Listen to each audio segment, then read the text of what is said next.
देखिए, हम लोग पिछले 10 सालों से सेलिब्रेट तो हर साल ही कर रहे हैं। स्कूल्स में जो शंकर मंदिर से सारे स्कूल्स चालू होते हैं, फिर सब कॉम्प्लेक्स में हर जगह करते हैं। बट हम लोगों ने खुद का इसलिए नहीं कर पाते थे बिकॉज टाइम ही नहीं रह पाता था हमारे पास। बट इस बार मुझे चाहिए ही था कि हम लोग अमृतनगर में करें, क्योंकि जैसे अमृतनगर का आपने देखा है रीडेवलपमेंट हुआ है, तो पूरा अमृतनगर जैसे कि हम लोग ने डिसेंट्रलाइज मार्केट बनाई है, टैक्सी स्टैंड मुमरा में फर्स्ट टाइम बनाया, रिक्शा स्टैंड, जो एक अमृतनगर एक एज यूएस भी बन गई है मुमरा की करे। क्योंकि आप देखेंगे हमारा जो गेट है अमृतनगर का, उस पर ऑलरेडी फ्रीडम फाइटर्स के फोटोज़ है और सारी चीज़ें जो है जो हम लोग ने ऑलरेडी उसको एक देशभक्त का एक सिंबल बनाया है। तो मुझे यही था कि हम लोग यहाँ पर बनाए इंडिपेंडेंस डे, ताकि सारे लोगों के साथ हमारे कार्यकर्ता हो गए, चाहे हमारे सफाई कामगार हो गए, जो हमेशा हमारे साथ बहुत कोऑपरेट करते हैं, बहुत हमारी हेल्प करते हैं काम करने में, और हमारे कार्यकर्ता सारे लोगों के साथ अमृतनगर के हम लोग मुमरा कोसा के भी काफ़ी लोग आए, दूसरे लोग भी हमारे, तो उनके साथ हम लोग यहाँ पर सेलिब्रेट करें।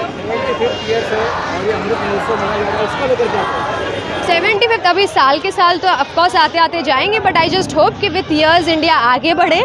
सिर्फ हम उसका इंडिपेंडेंस डे नहीं सेलिब्रेट करें, इंडिया को हम हर दिन सेलिब्रेट करें। बस यही ख्वाहिश रखती हूँ कि इंडिया में जो सारे मामला चलते हैं धर्म को लेकर, किसी भी चीज़ को लेकर, वो ना चलते हुए हम लोग देश को एज इंडिया, जैसा इंडिया था हमारा, उसकी तरह हम लोग इंडिया को हर दिन सेलिब्रेट करें। Thank you.